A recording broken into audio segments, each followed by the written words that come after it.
Well, we are on the road to Tokyo, and it makes perfect sense that we'd find these two gentlemen right here. Silver medalists 2012 in London, gold medalists here. Well, they went one better in Rio 2016. They are, of course, Peter Burling, Blair Tuke. Guys, great to see you. Thanks so much for your time today. Yeah, thanks for having us. Good to be here. Listen, 2020, it's thrown everybody a massive curveball, hasn't it, with this COVID pandemic. But I think what you guys are doing, you're actually making yourselves even busier than possible, even busier than before. What are we looking at in the horizon here? Obviously, defending the 49er title, the America's Cup defence as well here in Auckland. You've got the charitable trust, Live Ocean, that you guys started up. You've also gotten yourselves involved with Sail GP. You're the co-CEOs of the New Zealand entry. What is going on with you guys, Pete? Well, it's always good to be busy, right? But yeah, it's definitely been an interesting year. You know, I think, you know, looking back on it, you know, and thinking of how different it would have been, you know, without COVID, and you know, thinking that the games had already been. But you know, for us, it was just, you know, about making the most of opportunities. Obviously, in the first lockdown, it was really cool to be able to put a bit more time into our passion. You know, the Live Ocean, which is the charity Blair and myself founded. Almost a year ago now, so that's been, you know, incredibly exciting. But you know, also we've, you know, had, you know, the America's Cup to keep pushing on with. You know, pretty exciting to announce Sail GP, and you know, also we've got a lot of America's Cup, and you know, a pretty important race coming up in that soon as well. So yeah, pretty exciting time. Blair, we'll talk about all of that in the course of the next half hour or so. But first of all, COVID-19, the postponement of the Olympics. What was your initial reaction to that? Obviously, you're hearing whispers and murmurs, but when it finally happened that the postponement was upon us, how do you react to that? Yeah, I think at that stage, once the postponement happened and then it got rescheduled a few weeks later, it was relief really, and it was just good to have that clarity. Relief? Well, at that stage, it was, you know, the writing was on the wall from a few weeks before that it, you know, wasn't going to happen. So I think more relief in the fact that they didn't cancel it. Yeah. You know, well, there's so many people put so much hard work into it that, you know, it just would have been such a shame for all that work to go to waste and them to cancel it. So for them to give clarity and everyone something to aim at was, yeah, for sure. Cool. But before that happened, we were geared right up for it. You know, we'd just won the 2 world champs, one here in Auckland and one in Melbourne. So we were confident. We had good plans sort of leading into Tokyo. But you know, once it sort of started happening and unfolding, you know, we came to the realisation that we might have to, you know, prepare for another year, which, you know, that's excitement. We're still, you know, charging, and we've just actually been sailing the last couple of weeks in the 49ers. It's been pretty cool. What were those conversations like between you two when you know that it's postponed? You've got to go another year. You know how busy 2021 is going to be for you. What did you discuss? Did you say, yeah, we can push on with it, or no, we might not be able to? Yeah, well, I think there was, you know, never really that much of a discussion whether we wanted to push on with it or not. You know, when you enter into one of these campaigns, it's a massive undertaking. So, you know, you put in so much hard work, and, you know, put in a lot of hard work over the last couple of years to get ourselves to a level where we're kind of good to compete, and we felt like we're in a really good spot. But, you know, then it was kind of more around, you know, going back through all the planning and actually figuring out, you know, how to change the plans, reshuffle the calendar, and, you know, make it work. And, you know, I think it's still an incredibly interesting time. You know, everyone talks about, you know, what does next year look like, and, you know, none of us really know. Like, our next event, the 49er, might be in Tokyo. So it's, you know, something that we're not quite into the detail of it, but, you know, just making sure we tick all the little boxes we can right now. And, you know, we're pretty lucky we've got another big event coming up to just put ourselves under pressure and actually be competing, because I know that's something that, you know, a lot of the other athletes are, you know, really missing at the moment, and actually not being able to compete. You would have had a cycle, right? Yeah, a training cycle in readiness for Tokyo 2020. So how disruptive was that? You're obviously trying to peak for the event, then all of a sudden it's taken away from you, and you've got to almost rebuild again. What was that like, Blair? Yeah, it was, as Pete just mentioned, it was about sort of recalibrating, refocusing. We are lucky that we've got the America's Cup to keep pushing on with our sailing skills.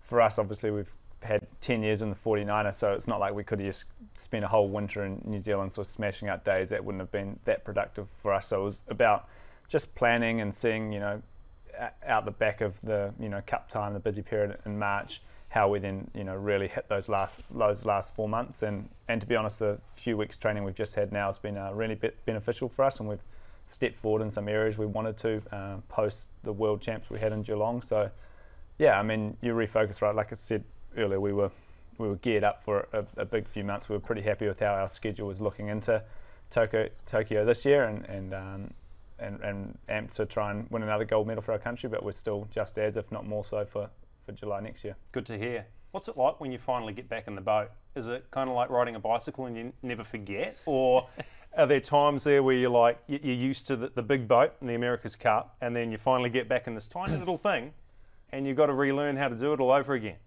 Intuition's missing a little bit between us, but yeah, it's fun. I mean, it's pretty, just to get, that's the boat we've sailed the most hours out of anyone, or anything we've sailed. So we love it, and it's pretty refreshing, but it takes a bit to get back to that level, especially when you've stepped out of, a world championship sort of level. Getting back into it 6 months later takes a bit. Yeah, I think it's cool just to be sailing a small boat, and definitely reminds you, gives you that passion of why you do it. It's pretty. I think we're pretty lucky in NZ. We've got a really good fleet of 49ers that we sail. So we've had 4 boats that are right up there in the worlds. Being able to just duke it out at home is something that's pretty fun. When it comes to the competition at Tokyo next year, do you think you've got the field covered? Yeah, we'll win. People would have stepped forward, no doubt, from Geelong and the world champs we had here in Auckland. But yeah, we're really, we'll be confident if we get back to the level we know we can, step forward even further, because there are still things, we're improving all the time, that we'll be in shape to put down a good performance, and that's all you can do, right? You can only ever do the best that you can do, and hopefully that's enough to get another gold medal. When you say you're improving all the time, compare yourselves to the youngsters in London, 2012. How far have you come? A few more grey hairs. Oh, you're doing all right, aren't you? Maybe a couple around the side. No, I can't even see one on Pete's head.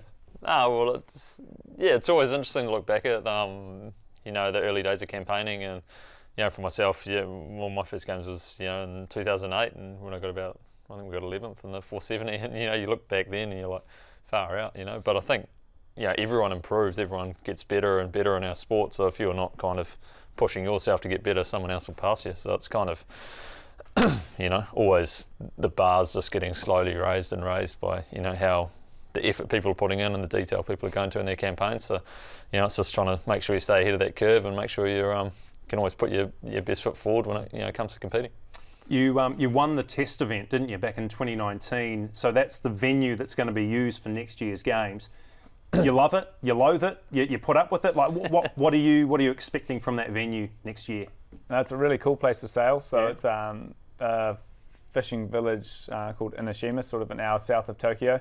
It's neat. It's a venue that offers pretty challenging conditions. It's quite open to the ocean sort of swell. So quite often you get quite big waves. The breeze can either be sort of onshore wind, or it can actually come off the land as well. So we've loved the sailing we've done there. I think we've 3 trips now. Yeah. And quite familiar with it. Yeah, and like Pete said earlier, we'll see if it's any more next year, if we're just in for the main event. But I mean, it's all about just putting your best performance down when it counts, right? So absolutely. Well, I wouldn't know actually. This may surprise you and everybody out there, but I've never been to the Olympics. I don't know what my sport would be. Maybe is sumo wrestling in the Olympics? I'm not sure. Probably not. In Japan, maybe. Yeah, possibly that could be one. What do they call it? The events that aren't quite ratified. Come on, guys, you've been there. You know what I'm talking about. Showcase kind of. Exactly. What's it called? Yeah, probably need to put on a little more weight though. Hey, so get a bit rounder. If I can. Good. So 2021, obviously the defence of the 49er title at the Games. 3 months earlier. Don't call it a defence. Don't call it a defence? Nah. So it's not yours to lose? No. It's just vacant? Win another one. Win another one. All right, I like it. Yeah. Anyway, you'll be trying to win another one mid-year, 3 months earlier, America's Cup. How does the schedule work for you guys? Like, is it not too much? Well, I think we've always enjoyed being busy, and we've always enjoyed, quite a lot of variety in our sailing, and it's something that when you look back at our first campaign in 2012, the amount of volume of sailing we had to do was incredibly high, and now it's kind of you're always looking to make gains in other areas and really push your skills and push how you can sail through.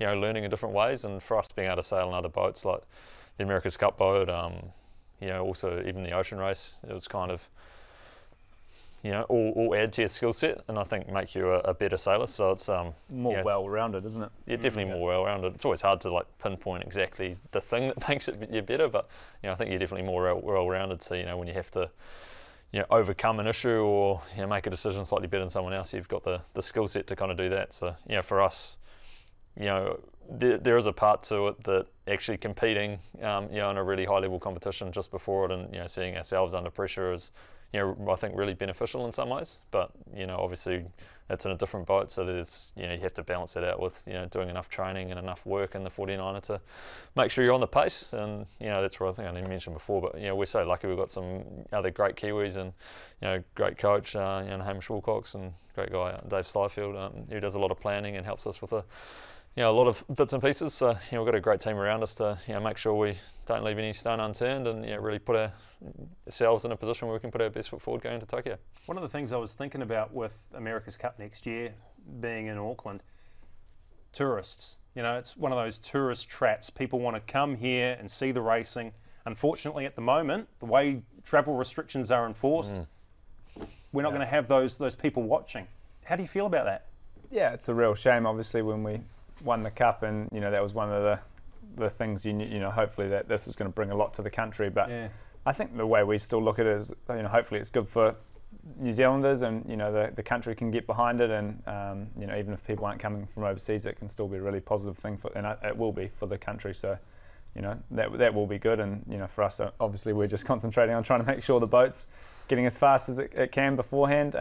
But yeah, we're excited. It's going to be an awesome summer. It will be. And that's March. April, Sail GP. What is this, the third season? Technically the second though, because this year was wiped out. You guys are co-CEOs of the New Zealand entry. How did all this come about?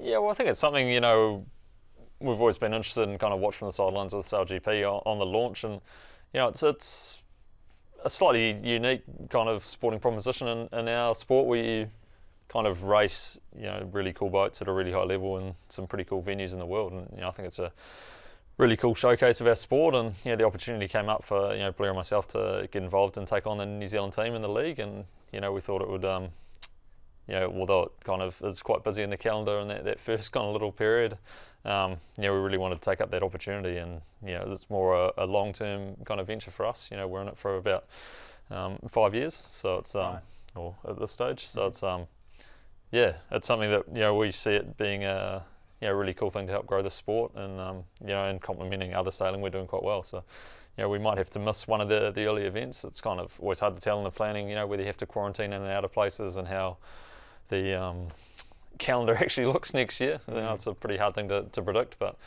for us, definitely the focus is 100% on trying to win a gold medal for New Zealand, and trying to make sure that with those first couple of Sail GP events, they are really beneficial to that cause. But and then it's kind of focus on that for the rest of the season. And in what capacity? So obviously co-CEOs, but you will actually be getting your hands dirty or wet. You'll be on the boat. Yeah, so we're sort of leading the team from the front, so building it, getting people involved, and that's all sort of happening now. But the racing, like Pete sort of said, starts in April, but we'll just see how those first few events go, exactly how much sailing we do. So Pete's will skip the boat, I'll do the flight control, and but we'll just see exactly how that shapes up. But full focus on Tokyo, and being the best prepared we can going into that. How big of a draw card was Sir Russell Cootes, who's obviously heading up Sail GP? Yeah, I think it's pretty cool seeing what he's done with in his pathway, but it's something that I think he's just trying to do a good thing for the sport. It's really cool to see the level they're taking the television to. The level they're really trying to make our sport probably understandable. Bring it close in, and it's something that is quite similar to what's happening with the Cup at the moment. Where they're also pushing the television incredibly hard and trying to bring the racing in, so people can watch it. But I think it's always something we really struggle with our sport is actually being able to showcase what we are doing out there. Generally, people are watching from the beach, and there's some boats sailing around the horizon, and no one can really tell what's going on. But to actually have good commentators, good graphics, be able to describe and understand what's going on is pretty cool to be able to grow the sport of sailing. I want to talk about Live Ocean now, because Look, I guess a lot of people, they spend time in or on the water, but they don't actually think about the restoration of the oceans. They don't think about ocean health at all. Why is it so important to you guys to have created this charitable trust in the first place, Blair? Yeah, it's something that obviously we've had a passion for the ocean since we were both young. We do a sport now which lets us be on the ocean a lot. But a couple of years ago, we sort of, between us, just weren't happy in the direction that the ocean was going. You know, science was telling us it was getting towards a tipping point, and we wanted to sort of use what we're doing in sport to try and have greater change into, and you know, the science was saying you need to do it now. So it sort of culminated in us founding Live Ocean. So it's a marine conservation charity that amplifies and accelerates ocean action in New Zealand. So we really want New Zealand to lead the sort of issues around ocean health to the world. So yeah, we've been going almost a year now, and we've got behind a couple of good projects, but plenty more work to do. How bad is it out there? You guys would have seen a lot. You know, like what are we actually experiencing out there? Well, it's kind of interesting. It's I think a lot of it for us is what you don't see as well. You know, both of us got back from sailing the ocean race, which was kind of a lap around the globe, and you know, you talk to people that did it 30, 40 years ago, and the amount of albatross you'd see through the Southern Ocean, the amount of whales, you know, fish, and life out there was, you know, pretty immense. And you're like, we sailed the whole way around the world, and well, I don't know, we spent 100 days all on the water, and you saw, like, you can count the number of whales you saw on one hand. You know, the amount of albatross through the South Pacific was, you know, pretty bad. And you know, we kind of also got that sense of like, you know, the globe's actually pretty small. You were the league down to New Zealand, you're up in Hong Kong sailing down to New Zealand, and you know, it took about just under 20 days, but you know, half the time you're sailing the wrong direction in a pretty small boat. So it's kind of, you know, really made that kind of, the oceans feel a lot smaller than they were. And then, you know, the more we dived into it, the more we felt like we didn't actually have a choice. You know, we kind of had to, you couldn't do the standard thing and wait till your new career, because it kind of is shifting that quick. And you know, it's something in New Zealand, we've got the 4th largest ocean in the world, and we've got a real opportunity to actually be better than we are, and you know, be a massive part of the change the world needs to see in this space, because it's probably the 70% of the globe that doesn't get looked after, you know, anywhere near as well as it should be. So now it's something that we've got a real passion for it now. You know, it's even when you start talking stats, like the amount the ocean has to do with the climate conversation, you know, the amount of marine protection areas we have in New Zealand. Right now we've got 0.4% of our oceans marine protected. You know, right, we should have 10% this year, and the target globally is 30%. So, you know, we just lag behind massively in so many areas. So, you know, it's something we're really, I suppose, are passionate Kiwis. You know, we love competing for our country, but you know, we really want to see us look after, you know, certain aspects of it a little bit better. Yeah, what you're describing is actually really sad, isn't it? How far we've fallen in such a short space of time. So in order to turn things around, in order to improve the ocean health and to look after things a lot better, how do we educate people? How do we do it, Blair? Yeah, it's around the understanding. Like I think a lot of it is that people don't know. You know, people don't. It's harder to see what's going on under the ocean. You know, it's on land, and land conservation in New Zealand is pretty good. You know, Pete's stat before, about 0.4% of the ocean that's protected. On the land, it's up to 30%. So there's a real difference between land and ocean. So it's about trying to bring people underneath, get them to care. You know, there's a lot of issues that the ocean faces, from climate change to fishing to sedimentation runoff, plastics obviously, and it's just understanding how what we do on land affects the ocean, and you know, once we start to get people to care, then you can start to, you know, create change, I think. And how much buy-in have you had in the last year that Live Ocean's been up and running, from other sailors, from New Zealanders? Yeah, I think we've had a massive amount of buy-in for, you know, people really wanting to see change. You know, and it's something that, you know, change in the ocean space is actually quite a hard thing to come by. So it is about, you know, celebrating those small wins, and you know, we really encourage anyone that's passionate about the ocean to, you know, check us out on the website liveocean.com, or follow us on Instagram at It's Live Ocean. So, you know, and get other people that are passionate about to follow it as well. Like it's really, like Blair said, you know, a movement of, you know, people wanting to make change is what's going to really make the difference. And you know, without people, you know, being passionate about it, you know, so many of us live within 5 k's of the coast. So many of us go to the beach and have a swim, and you know, really have fond memories connected to that. And you know, that's what we want to be able to enjoy, you know, in the future. I must say, it's admirable what you guys are doing, given how busy you are. You know, you could easily just say, look, we've got this event, that event, and the other one coming up.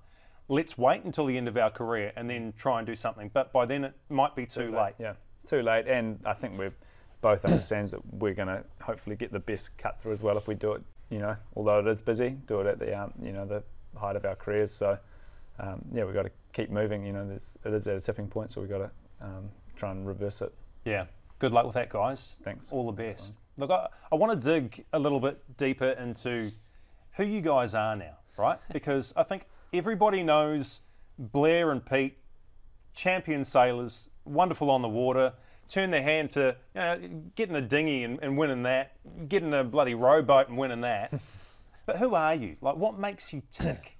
Who am I talking to right now? Blair, can you sum up Pete? Like, away from the water and away from work, who is this guy? Oh, it's pretty well the same. I think, you know, I think it hopefully comes across in what we do. We're ambitious in what we set out. We're always striving to be better. You know, you don't want to just keep going on the same old. You can always improve. You got to have respect for what people have done and what you've done in the past. But you always got to try and do it better, more efficient way. So yeah, I think we're both pretty driven, and you know, I like to also enjoy the journey. It's you know, it's pretty cool what we're doing, and I think that's an important part of it. What does he do in his spare time? Gets back out on the ocean, you know. No, whether it's, but sadly I do the same. Like it's no, I think It's good. not sadly, good. Yeah. Everyone always laughs though, when you spend your whole life out sailing and then you go for a surf in your free time, you know. Yeah.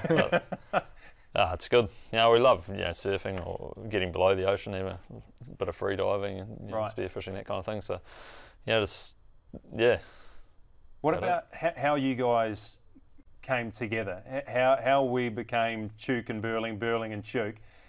You didn't come out of the womb together. You were sort of stuck together, or you found each other. How did that all go down, Blair? Yeah, so Pete grew up in Tauranga. I was up north in Kirikiri. So we raced against each other a bit when sort of from maybe 14 or 15 onwards or something, and for a few years, and then I think it was after Pete returned from the Beijing Olympics. We sailed someone else in the 470 that we teamed up in the 49. I said, let's try it out and see how it goes for a few months, and then if it's going good, let's go for London. So yeah, that was end of 2008, so 12 years ago. Wow. And did you guys both have other options available? I kind of liken it to Tinder, right? You know, you've got all these people you've made matches with, and you might be talking to a few people, but then all of a sudden, someone just comes out of the blue and takes your breath away. Is that what Blair was for you? And who were the other people that you left by the wayside, Pete? Well, I was sailing with someone else at the time, but it's there's plenty of people you can sail with, but I think it was something that, you know, I don't think that many people, like New Zealand, when we started sailing together, hadn't competed in the 49er since 2000, so it's kind of a bit of a challenge to take it on, and, you know, I think it was something that Blair kind of shared that same ambition to, you know, really take it on and give everything into it, so that was, probably a good call in hindsight. Yeah, I think so too. I'm pretty sure all of New Zealand agrees. Can you remember some of the people who just didn't quite make the grade? No, like some of the people we were sailing with then, you know, some of them are now in Team so you don't want to name check them? No. No, Could be a bit awkward. No, not necessarily sailing with them, but, you know, competing against and stuff.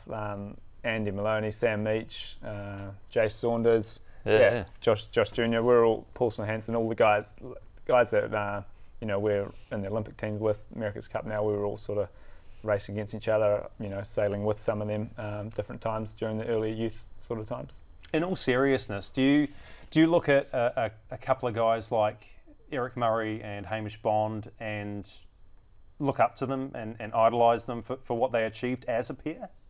Well, I think it's pretty cool just they show it's possible, you know. It's and I think they, you know, try and do similar thing to us, you know, where you set a goal and you give everything you can to do it, and you try and be the best you can. Like, it's simple thing at the end of the day. Yeah, anyone that pushes themselves hard like that, and you've got the gold medal that you're going for, but, you know, and how they did it, and, you know, it wasn't just the gold medal, it was about just trying to be the best that they could be, and that's, you know, that's all we sort of set ourselves as well, because you can't control your competitors and stuff, but you can certainly control what you can, and being the best as a team, and that's it's admirable.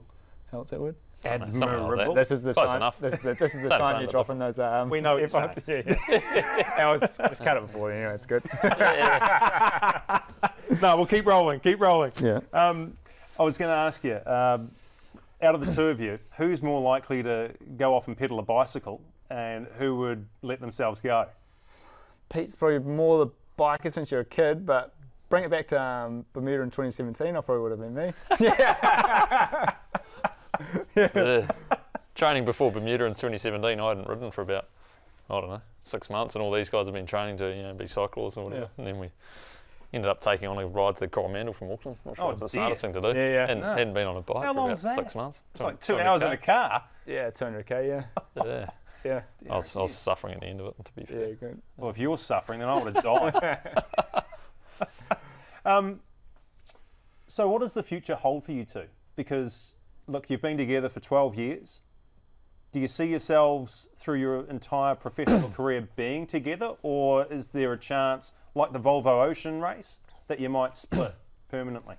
I think it's been pretty successful for us now, and still enjoy working together to keep trying to improve and be the best that we can. So there's plenty that we want to do still in sailing. Obviously tying that in with what we want to do with Live Ocean, and sort of bringing that together to have really shift the needle on ocean health. So there's still plenty more we want to do. So we'll keep charging.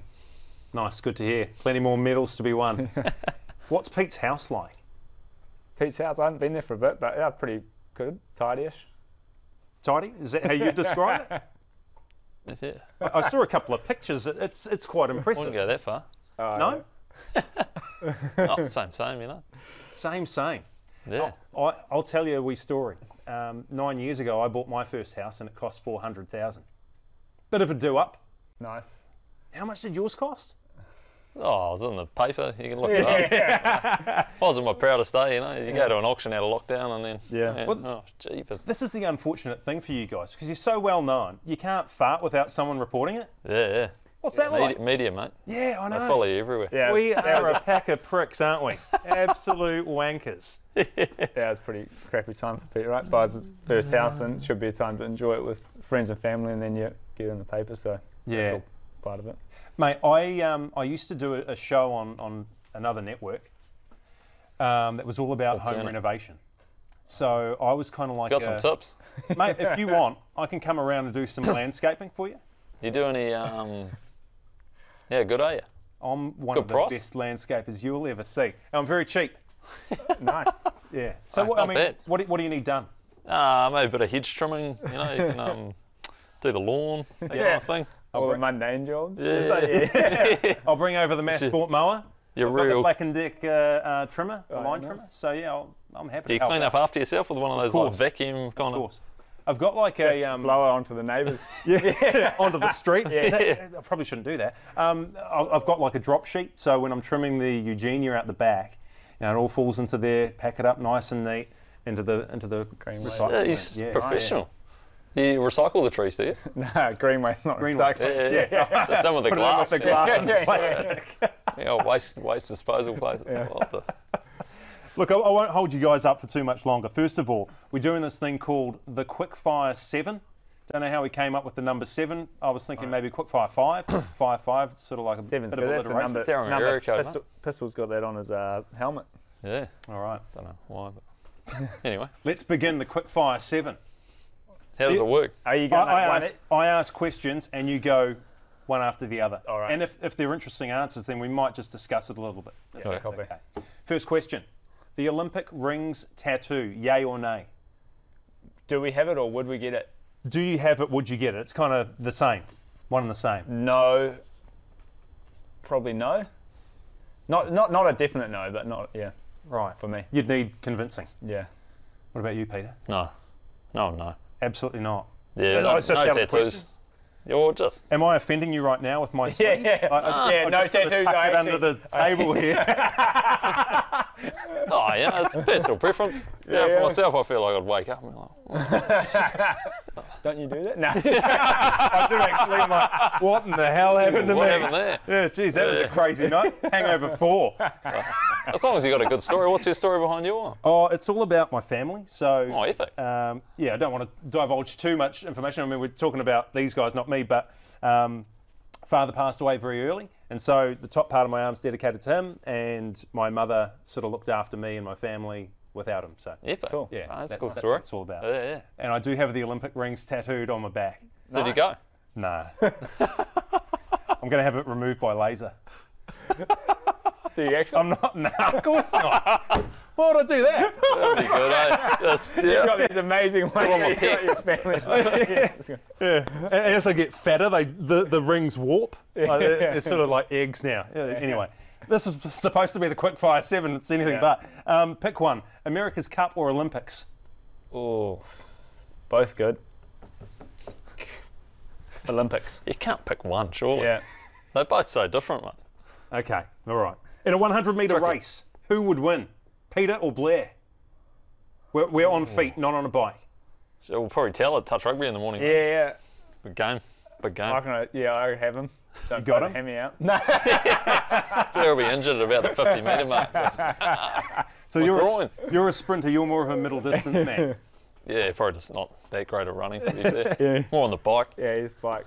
What are your proudest achievements? Oh, anytime representing our country, I think. Olympic Games, America's Cup.